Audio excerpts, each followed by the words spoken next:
Hilaritas.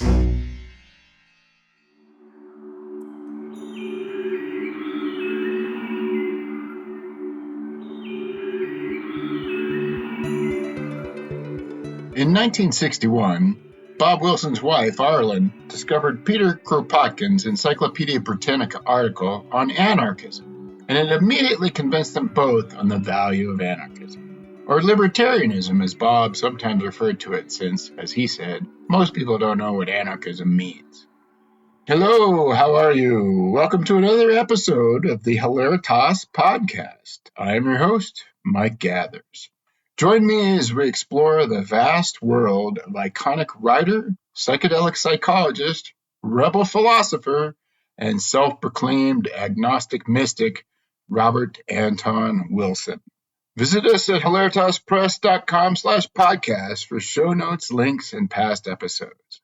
In our last episode, I discussed the intersection of literature and magic in Bob's fiction with international man of mystery, Oz Fritz. In this episode, I discuss anarchist Peter Kropotkin with prolific anarchist writer Wayne Price. Wayne Price, welcome to the Hilaritas podcast. Pleasure to have you on here to talk about Peter Kropotkin. Did I say that right? Yes. Okay. Do you want to give yourself a little introduction first before we dig into Kropotkin? Well, I'm a longtime revolutionary libertarian socialist and revolutionary anarchist. I have been involved for many years in various movements against the war, against wars, been involved in union movements, particularly the teachers union, and various and in the eco-socialist movement. I am the author of 3 books, one of which is a discussion of an anarchist perspective on an anarchist introduction to Marx's critique of political economy. And without going into my entire history, I've been very involved in various activities over the years, theoretically, practically, and so on. Excellent. And so our subject today, Peter Kropotkin, was considered one of the founders of anarchy, as I understand it. Could you define anarchy for us? And I'd be curious if your definition of anarchy might differ from Kropotkin's definition of anarchy. Well, Kropotkin described his views as what he called the no government socialism. He saw it as the extreme left wing of the socialist movement and the workers' movement, as opposed to capitalism and what was a big issue at the time, landlordism. And at the same time, what was distinctive about his views was that he blew upon was also completely opposed to the state defined as the bones of of government. His views were distinct from that of Marxism in that he did not believe that a socialist, cooperative, free society could be achieved through the state, through working through the state, either through elections or through overthrowing the existing state and establishing a new state, so-called dictatorship of the proletariat. So that was what was key about Kropotkin, and belief in a society without state authority, centralization. He advocated a decentralized federalism, a society organized from the bottom up by directly democratic associations, by worker-run industries, by communities run by the people, as much as possible, directly run democratically by the people, which would federate together to form broader and broader associations, as opposed to a top-down society. It was an extremely democratic view of the world, and this is the world that he wanted, and he believed it could only be achieved by the mass struggles of ordinary people. particularly the workers, but also all oppressed, all those who had issues and were oppressed and exploited by the existing society. He had a very, I should add, ecological perspective.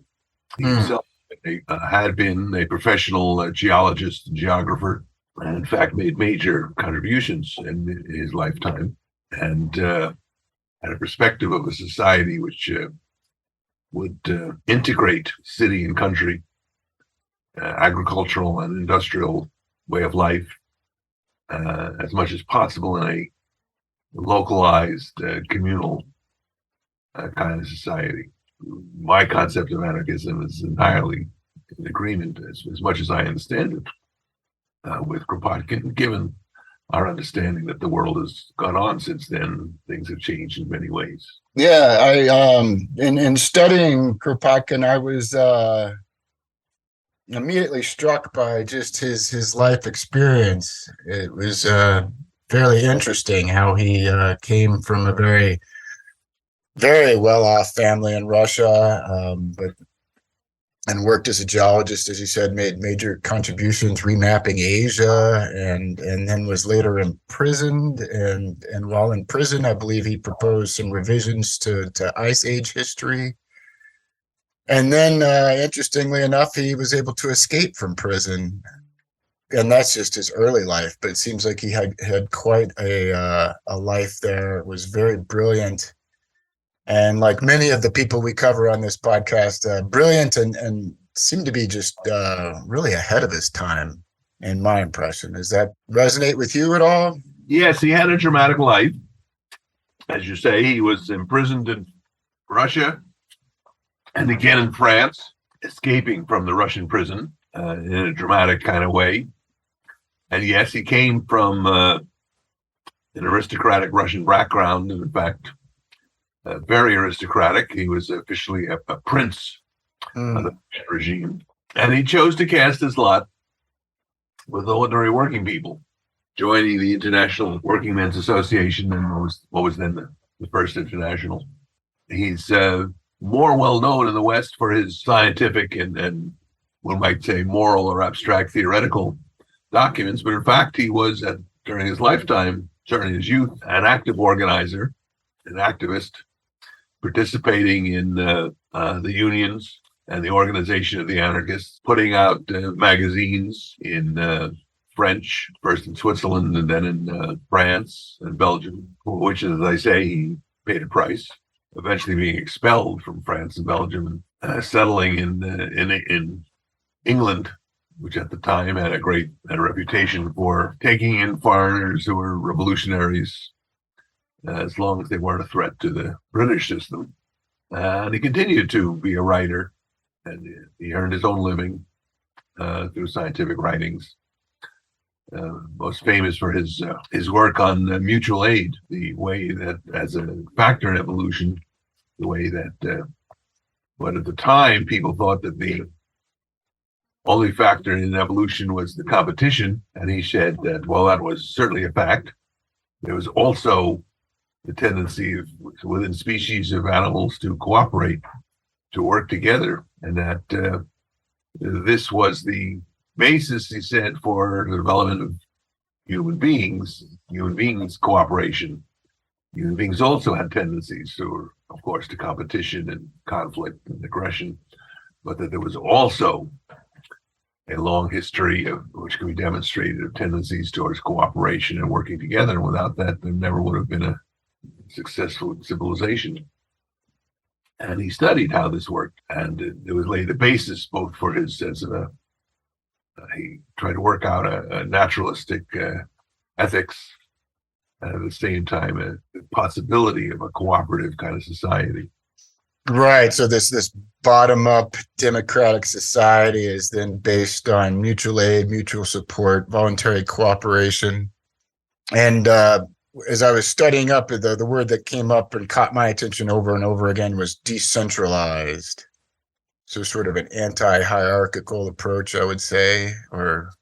Yes, he thought people could work together best face to face, rather than a system where information came from the bottom and worked its way up to the top, and the top made the decisions, then worked its way back down to the bottom.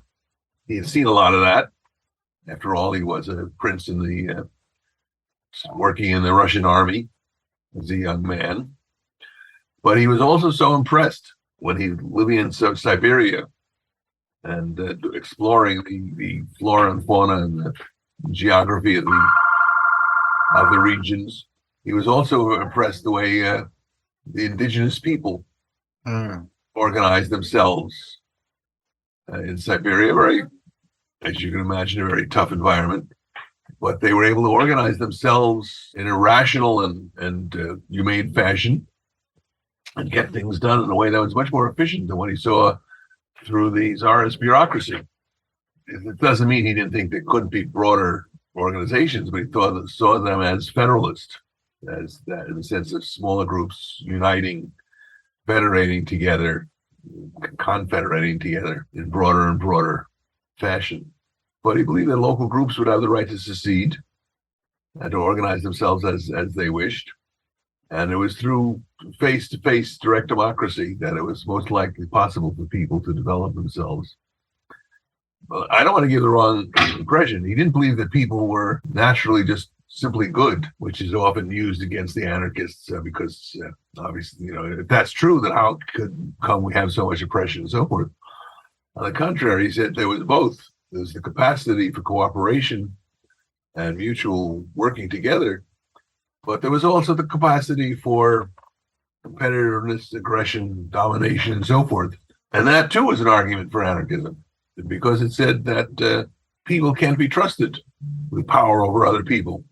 That had to be limited or done away with, because there weren't any saints on the planet who could be trusted to be the rulers.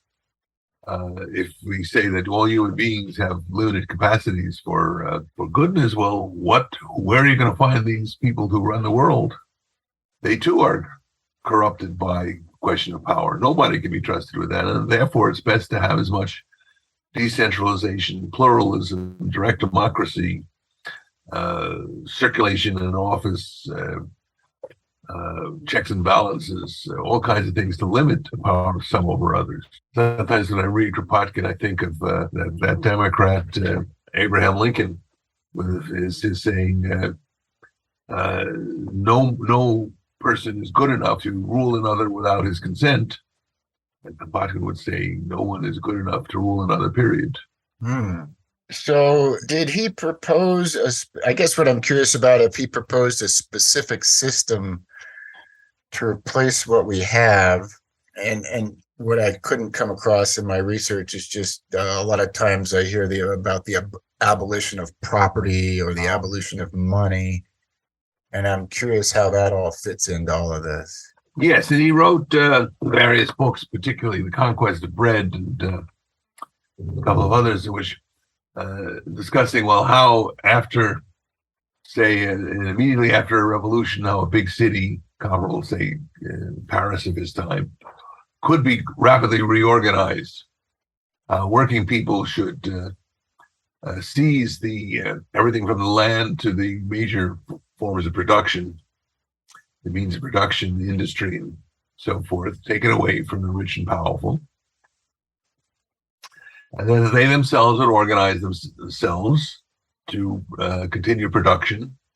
He suggested that people in a big city it might be possible to work, say, half a day in order to get the basics, the necessities of life, and then have another half a day in which people might work another 5 hours, say, people might work for luxuries, things that were not necessities. And then, and this would all be done cooperatively. Necessities would be based on people just deciding, well, this is, those who do the work get basic. You have to do the work to get things done basically. Exactly how it would be done, he didn't spell out, because it would be up to the people themselves to determine. We know in times of crisis and emergencies, people pull together and organize themselves and manage things. And he thought that it was possible for people to do that in the broader times. He studied how people had organized in the Middle Ages of the and the guild system, people that were organizing the guilds to produce the goods of society through self-governing institutions, workers' groups. And they thought the same thing could be done here, and people would then coordinate with each other and decide, just exactly how to do that. So he left it kind of open-ended in that regard. To a degree, yes. It had to be. Of course, we're in a very different situation than his. On the one hand, people want more. Our standard of living is much higher than what you expect as a basic standard in, say, the revolutionary Paris. But on the other hand, our level of technology is so much further along than it was back then. It's pretty clear we could organize society to produce the goods that we need with very little. The problem might be more like in William Morris's News from Nowhere, people wanting work, looking for things to do, might be even more of a problem than the question of how do you get enough people to do any job. So it's almost like the acceptance that people are looking for things to do and they're gonna want to work. Is that? Yeah, yes, to a certain degree. People are naturally productive. People are naturally active. It's only in our society which there's this gap between work and play. The possibility of a more creative society. I mean, there's some things that people don't want to do, but other things that lots of people want to do, and everybody has certain creative abilities. Well, only a few perhaps have the capacity to be the great artists of society. Everybody has the possibility of being creative, and the gap between work and play will evolve to essentially everyone is capable of doing crafts, a kind of a craft approach to society. And we would decide how to do that. He emphasized the capacities of in modern industry, modern for him, of decentralization of small-scale production that was nevertheless more efficient. The same thing is perhaps true today, as we know. People tend to assume that centralized mass production is the most efficient form of production, but actually the capitalists produce and develop their industry not to be the most efficient in terms of producing goods, but to be the most efficient in making profits. And if it's more efficient to get cheap labor in China or Vietnam, they'll do that, even though there's no reason the same work couldn't be done in, the local neighborhoods in North America. Why do they go all around the world? I mean, there's some things that have to be organized on a world scale. Things involving, say, rare earths or whatnot. But most things, that's not true. Most things, that's not necessarily true. And the cost of the internationalization of having things produced all around the world is, and then shipping it all around and the parts together and then bringing it back and then putting it together and then selling it in the local kiosk is rarely taken into account. I don't know if you've read, more recent decentralists like Ralph Borsodi and others, but they agree on this particular point. Borsodi was not an anarchist communist, but the basic point of decentralization and local production and integrating industry and agriculture were similar.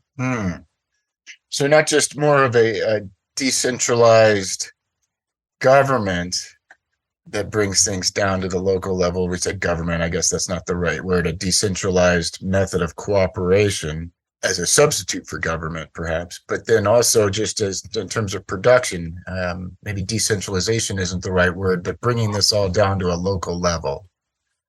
As much as possible. Yeah.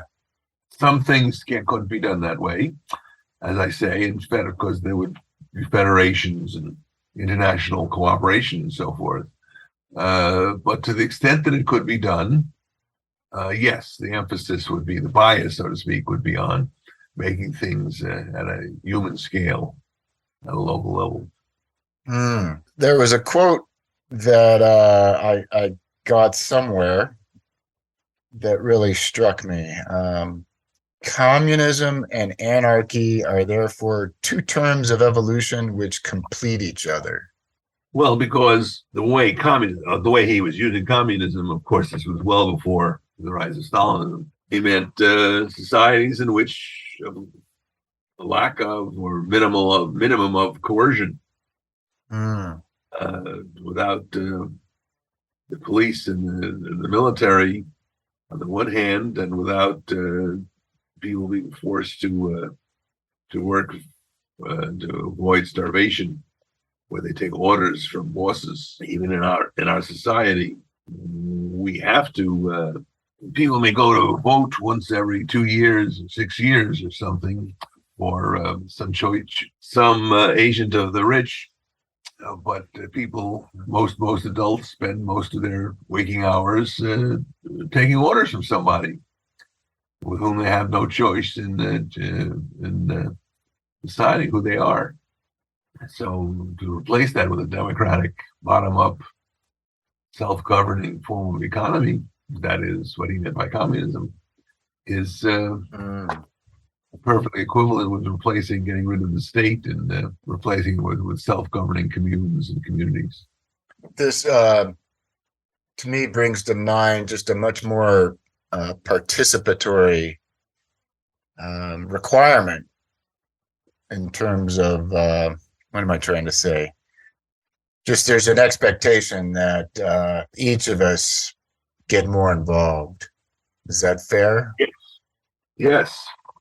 It is a conception of a participatory democracy, a participatory economy, in which people are not just elect somebody to be their rulers for a number of years and then go back to work and taking orders, but one in which every day we participate in making decisions about how we run our lives. In fact, one reason why they can permit the kind of limited democracy that we have is because people have no real training or experience in democratically deciding on their lives.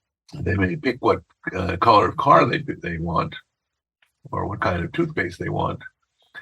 But in terms of sitting down briefly before each workday in your shop, your unit, industrial unit or office, and saying, well, in terms of our broad plan, what are we doing today?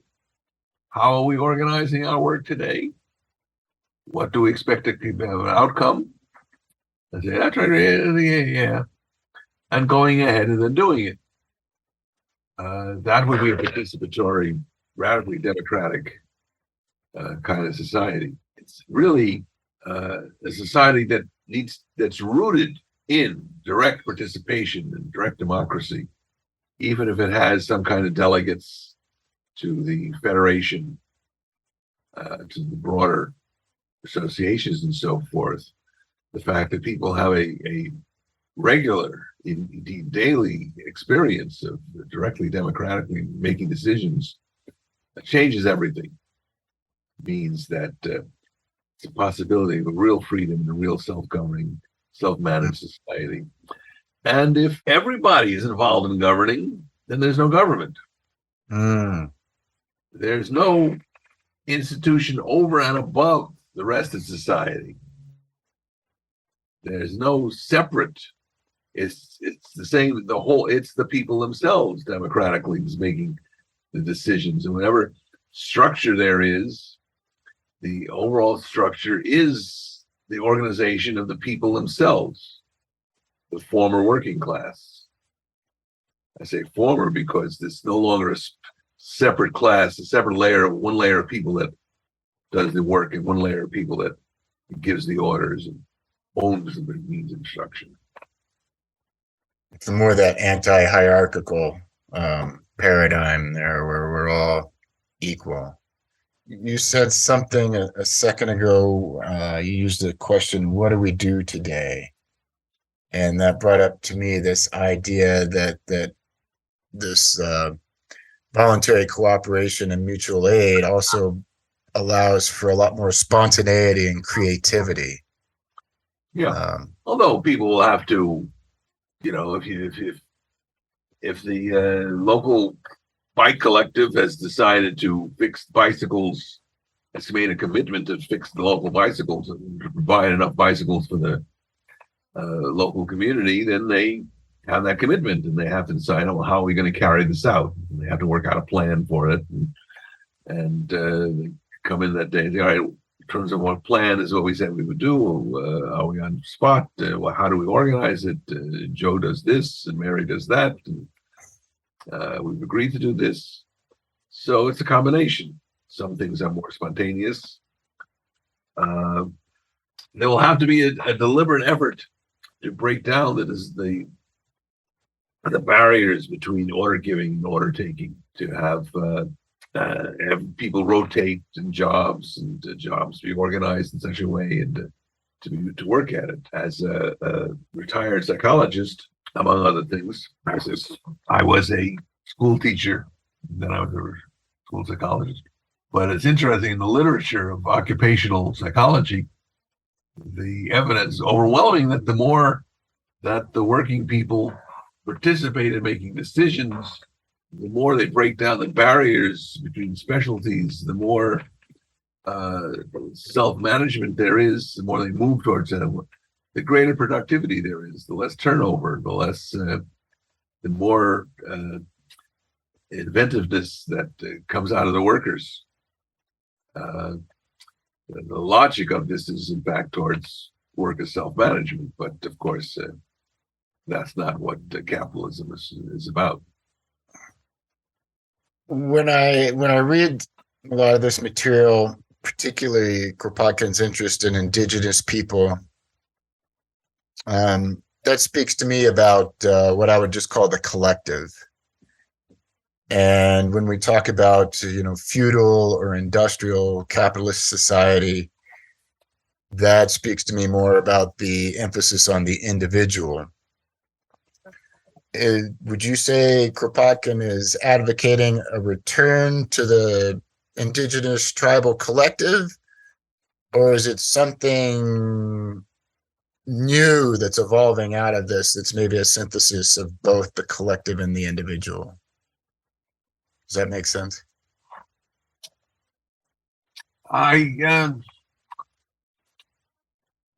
He tends to see it as a dialectic of mutual collective activity interacting with individual creativity, and sort of a back and forth. The individual only exists out of the collective. There's no such thing as isolated individuals. You can't think without using language, for example, which is collective product, spontaneous collective product. At the same time, a collective cannot function. It is an association of individuals, and it requires the creativity and initiative of individuals. So I don't think he would accept an either or. And this, he's following in the footsteps of Bakunin, who emphasized that individuals are, it's like we're nodes in a field, use modern language. And there is no society without individuals. There's no individuals without society. It can't really be an either or. They want as much individual freedom as possible.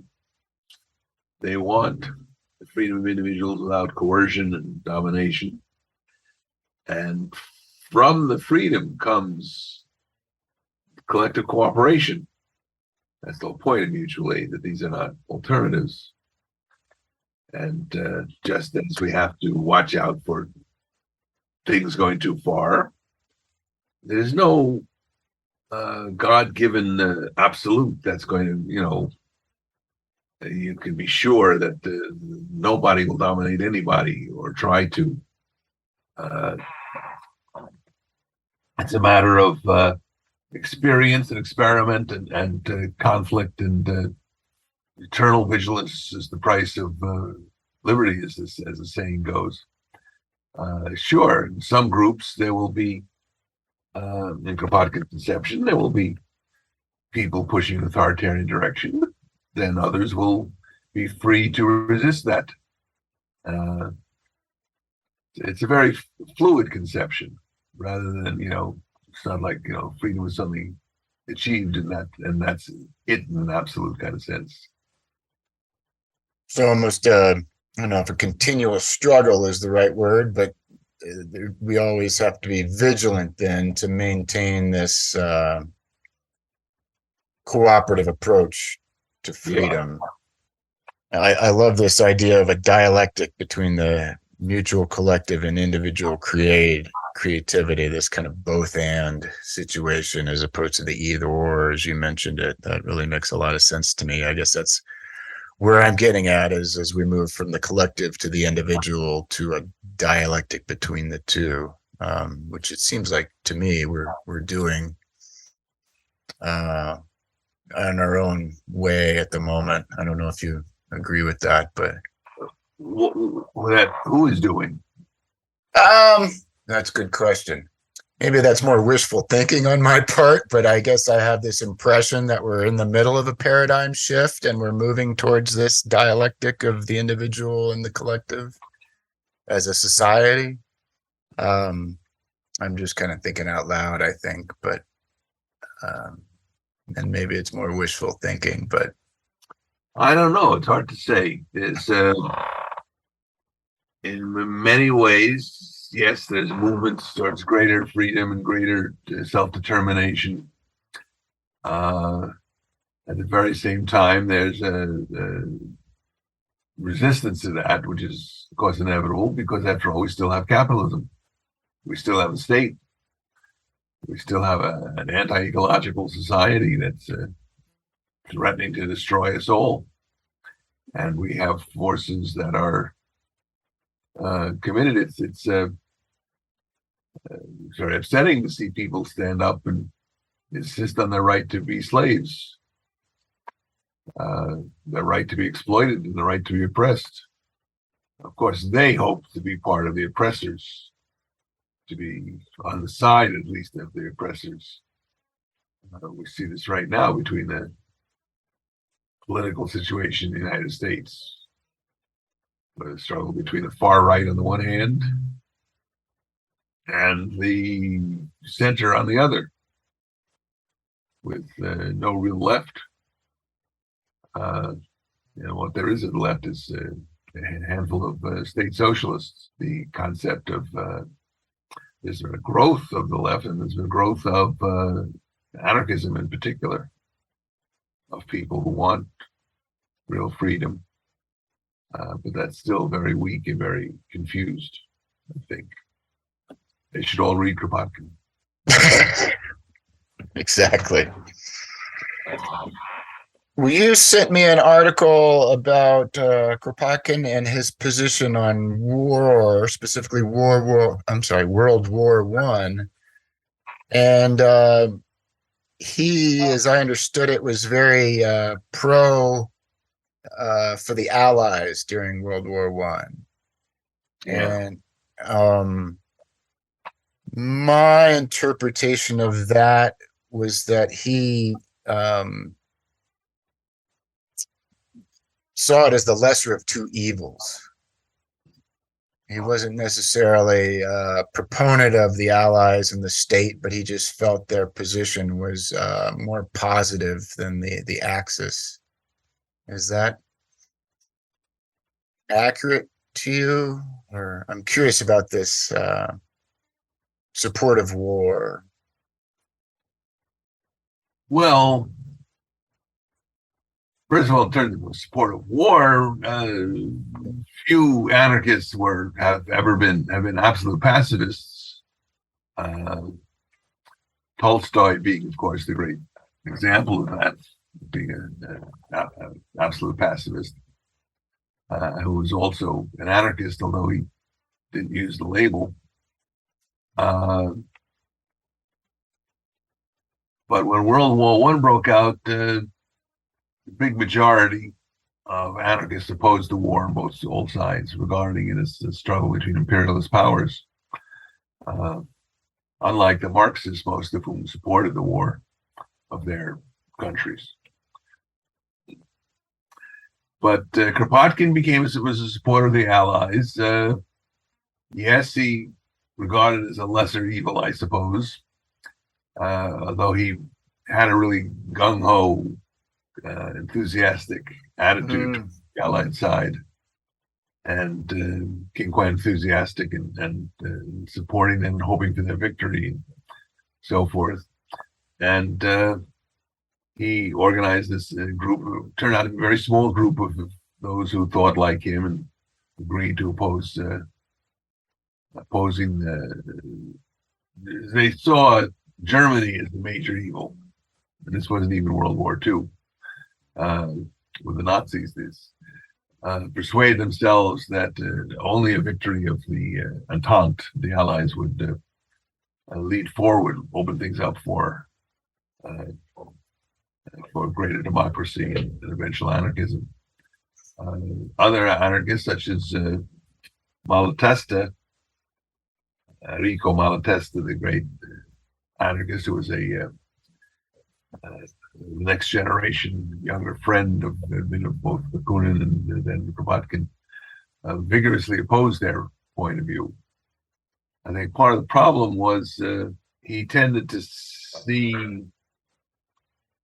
didn't make clear enough distinction between a war between two imperialist powers, which one should oppose both sides, and a war between an imperialist power and an oppressed nation. England versus Ireland, or India, or Russia versus Poland, or so on at the time. And I didn't see that these were really very different kind of things. It's one thing to be on the side of an oppressed nation, even if one disagrees with the government or opposes the government. But it's another thing to take sides in a struggle between imperialist forces, which both sides were in World War I. He loved France, but France ruled about 15% of the world. The French bourgeoisie, rather, ruled about 15% of the world's population. So sometimes this has been used lately as a reason to reject all anarchist support for oppressed nations, and therefore to refuse to take sides in the war between Russia and Ukraine. That's a whole other issue, of course, but I think that's a mistake. In fact, it's a very mistaken way that Kropotkin was making, to not see the difference between inter-imperialist struggles and the struggle between an imperialist power and an oppressed people, which are the Ukrainians, or the Russians are trying to wipe off the map. So, if we were to speculate, do you want to take a gander at what his position would be on the Russia-Ukraine situation today? Hard. Well, I would say he would certainly be on the side of the Ukrainians. He did support oppressed nations. He did support the right of national self-determination. And so did people who disagreed with him on World War I, like Malatesta, who was also a defender of the nations, who he specifically spoke out for the Cubans and the Cuban struggle for independence from Spain, their war against Spain, and he supported, he gave uncritical, he gave full support to the Libyans who were being attacked by the Spanish and by the Italian Empire, even though Italy was more advanced, so forth. It wasn't because he liked, like Malatesta liked the Libyan semi-feudal form of rule, but rather he was on their side. He was on the side of the oppressed. There are those who say that anarchists don't support national liberation struggles, and as many haven't. But it's also true that from the beginning, leading anarchists have taken the side of the oppressed and the oppressed nations, as opposed to just thinking that, well, it's just states. Yeah, maybe the people may want states. Part of national self-determination is the right of the people to choose their Hmm. their own form of government, their own form of self-government, their own form of economy, and so forth. And if the Poles, for example, I mean, if the Ukrainians right now accept the state and they accept capitalism, that's their choice. And I'm not going to refuse to be in solidarity with them when somebody else comes in and an imperialist force comes in and blows up their cities and their villages and massacres their people and drives them from their homes and has to seize their land and makes official announcements that they're not even really a people, and wants to suppress their language and their culture and so forth, and tries to wipe them out. I think that both Kropotkin and Malatesta and Bakunin would all have been on the side of the oppressed nation that's being attacked, despite our opposition, without giving any support to the capitalist government, the capitalist oligarchs, their allies among NATO imperialists. We don't support them, but we're in solidarity with the people in their fight for freedom. And almost all the anarchists in Ukraine have taken the position and supported the Ukrainians against the Russians. It seems like where that gets complicated is that Ukraine and Russia becomes a bit of a proxy war where it's really the United States versus Russia. And I don't know what to say about that other than it just gets complicated. Yeah, that's true. And that's a background factor. On the other hand, the Ukrainians have the right to get arms from wherever they can get arms. Whatever their during the Vietnam U.S. war. I'm showing my age now. We anti-Stalinist radicals criticized, were opposed to, in fact, the Stalinist regimes of North Vietnam and Russia and so forth. But we never criticized the Vietnamese for getting arms from Russia and to fight against the United States. That didn't rule out they had the right as an oppressed country to get arms wherever they could. There are times when, shall we say, the interest of an imperialist power and the interest of an oppressed nation run alongside each other. And then you have to determine, is it being overwhelmed by the imperialist interaction?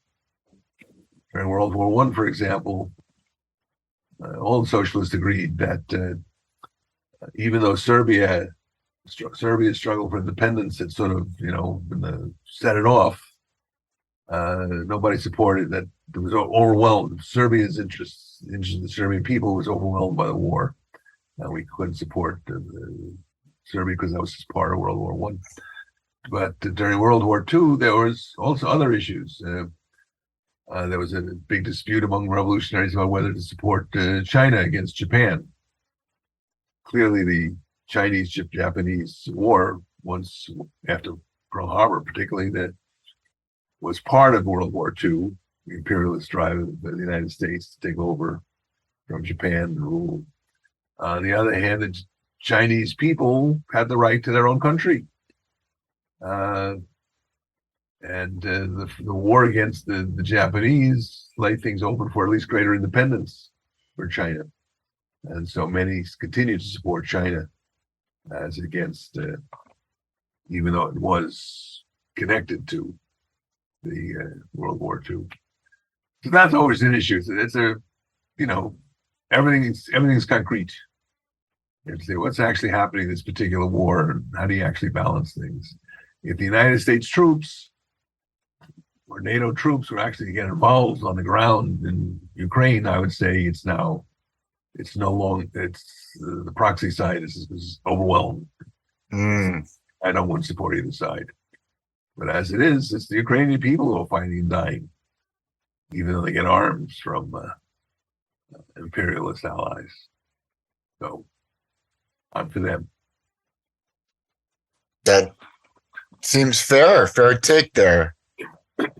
What I noticed is that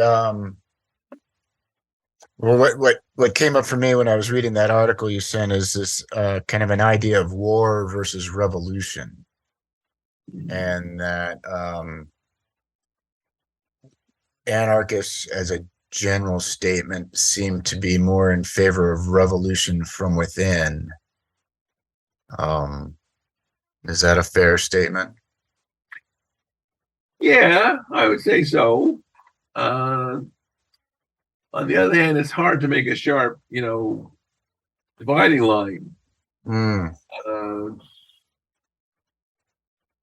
There are people in Ukraine who are pro-Russian.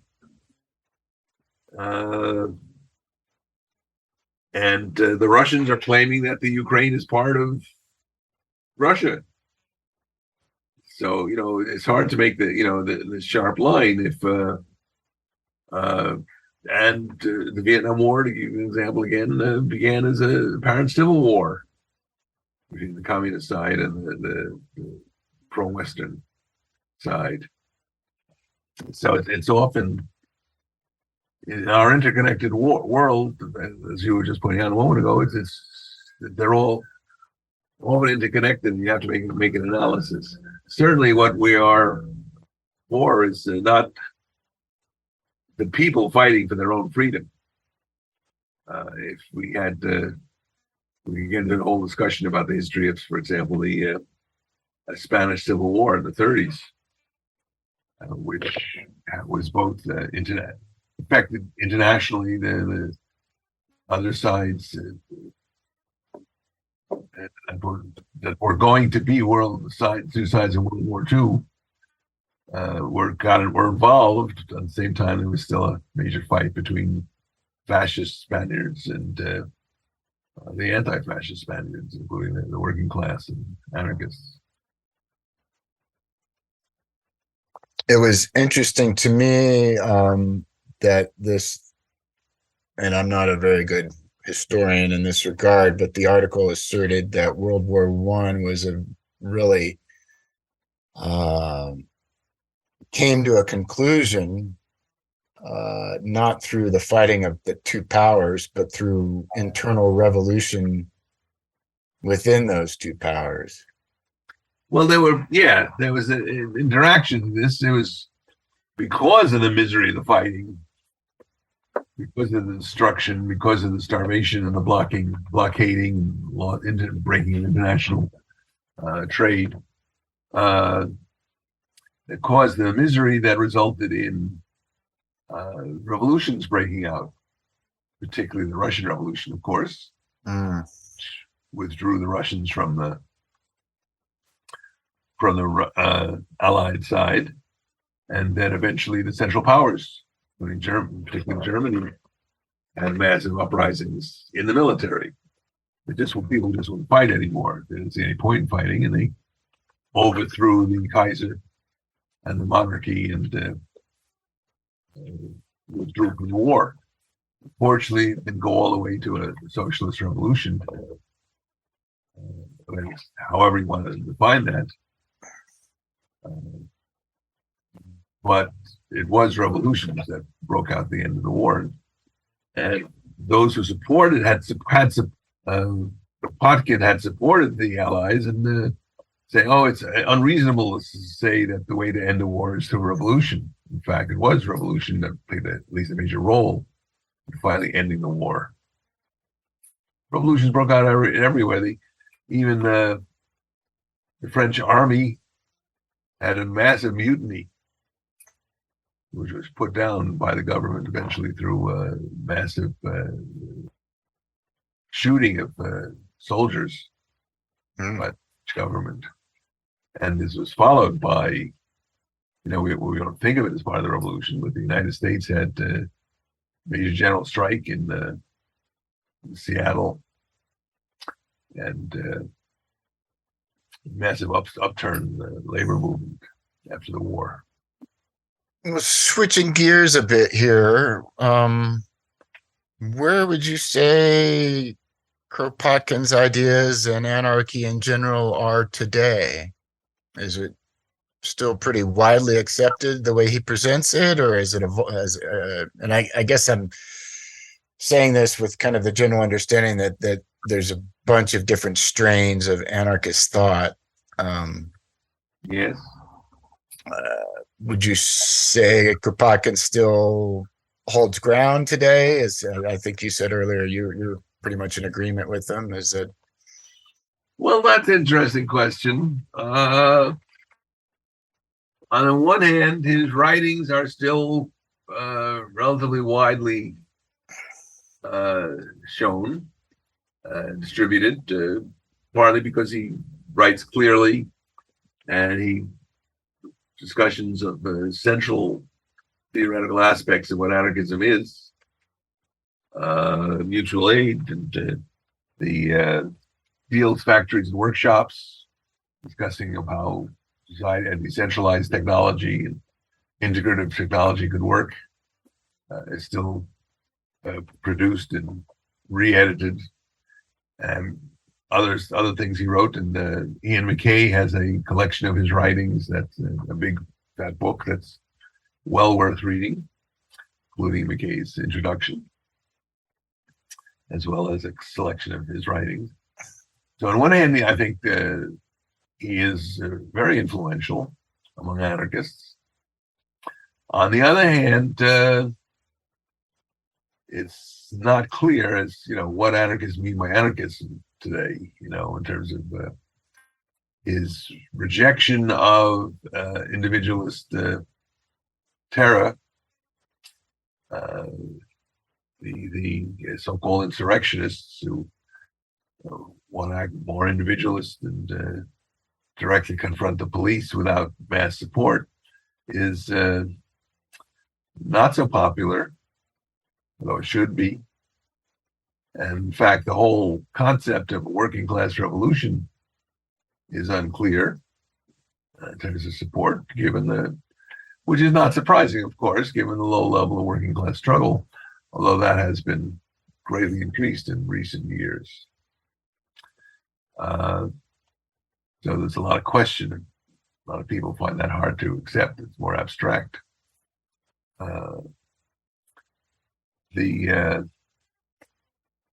But its influential background, I think, is very much so. Sometimes they try to reinterpret him as in a sort of a reformist kind of fashion, because he did talk about how we could look around us and we can see aspects of mutual aid, of people getting along and working together, and institutions forming. And people say, yeah, well, that's true too in our society. And some people draw the conclusion, well, all we need is just to gradually expand these aspects of mutual aid, maybe deliberately build up cooperatives and bike clubs and consumer co-ops and so on until they expand and they take over society and replace capitalism and the state. I think that wasn't his perspective. And I don't think it's a very realistic perspective. So that's the question. The question I'm saying between the revolutionary anarchism and a more reformist gradualist perspective. And again, this perspective, the conflict between those who think of as individual or small group activities and those who see the need to build a mass popular movement. That's also a conflict in which his views are not necessarily the majority right now. I happen to agree with him on both points, mass activity and the need for, at some point, the need for revolution. But not everybody does. And that makes for interesting discussions. Certainly. Well, boy, I'm not sure where else to go here. Is there anything you'd like to say in conclusion about all this? Let me just say that, and going on your previous point, while Marxists are, after all, might call themselves after their founder, And there's no doubt, at least in my mind, that Marx was a towering genius, made major contributions. But anarchists don't call themselves Kropotkinians or Bakuninists or Emma Goldmanites. It's which is why the fact that a great teacher like Kropotkin could go off the rails in, say, in imperialist World War One, and that doesn't mean that we can't learn from other great contributions that he made, because we aren't Kropotkinites. We're anarchists, and we learn from our teachers, and we build on them. We stand on the shoulders of giants, and as the saying goes, and therefore see further. Therefore, we see further than the giants did. And we can learn from them, and it's there is a sort of an anti-theoretical trend among many anarchists, partly because this is America, where we're very empiricist and anti-theoretical. It's a general kind of thing, but it is very valuable. There is a great deal to be learned from the early anarchist writers, from Proudhon and Bakunin and Kropotkin in particular, and Malatesta and others who came after them. And we should, without seeing ourselves as acolytes, as following, orthodox readers of the canon and so on, the way some of my Marxist friends can quote pages from Capital. But it's well worth reading these people, studying these people, and carrying on their work, because essentially the system is still a system. The state is the state. Capitalism is capitalism, despite the many changes that have happened in the last 100 or so years. But the basics of the system, unfortunately, are still there. And therefore, those who learned about it and studied about it and struggle to find alternatives, they have a lot to say, and we have a lot to learn from them. I think that's a great way to end. Excellent. Thank you, Wayne. I appreciate your time today. You're welcome. Thank you for having me on. Yeah, great chatting with you. Is there anything you'd like to promote before we leave here? I have several books that can be looked up on Amazon, if you must use Amazon or other sources. As I say, I have one on Marxist economics, one called the Abolition of the State, which goes through the background of the nature of the state and the need to overcome it. And both I try to integrate what we learn from both from great anarchists as well as from Marx and Engels.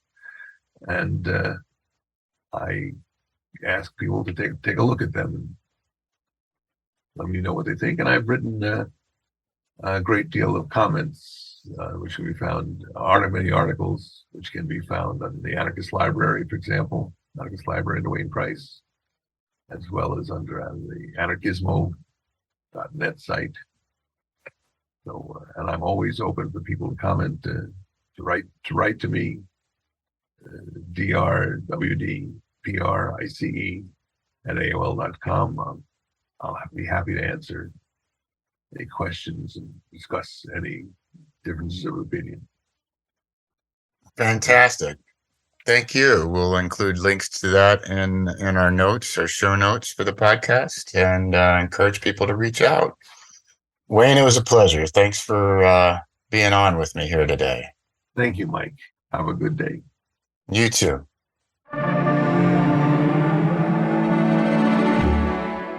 That concludes our episode. Thank you for listening. We hope you enjoyed it.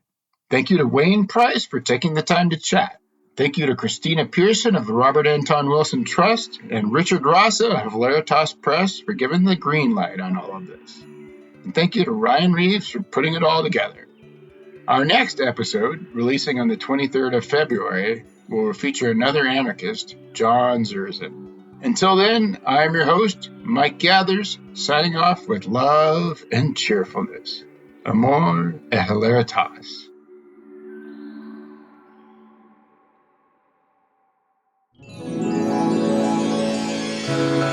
Relevance.